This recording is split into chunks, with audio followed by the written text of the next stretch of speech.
Rosela met De Smokkelaar. Die zeker al van stond al te springen, want dames en heren, de zangeres zonder naam zong natuurlijk al levensliedjes.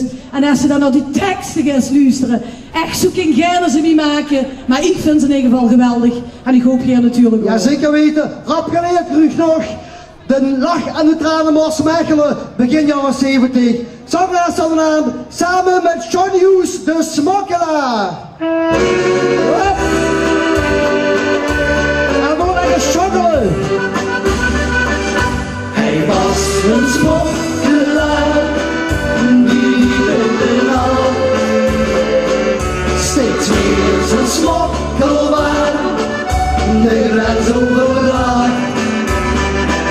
Klein was het smokkelloon en groot het gevaar. Zo is het leven van een smokkelaar. Een jonge blonde grenscommies, die trouw zijn plicht als mens.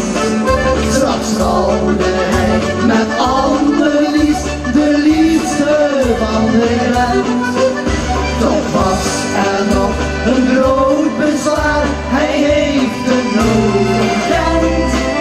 Haar vader stond al jarenlang als smokkelaar bekend. Hij was een smokkelaar, die liep in de nacht steeds weer zijn smokkelwaar de grens overbracht.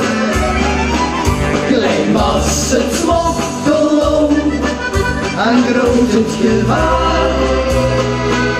Zo is het leven van het smokkelaar. En op een bange winternacht is er opeens geschied. Hij zag een bende smokkelaars en riep: halt of ik schiet. Een smokkelaar sloeg op de vlucht, hij schoot en wou van stad.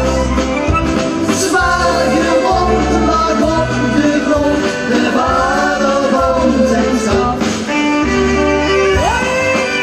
En een koffer!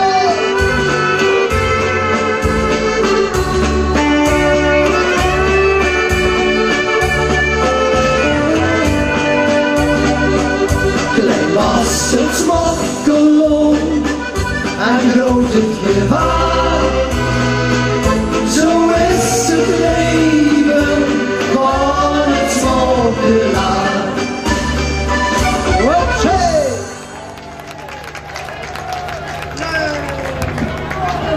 Hey!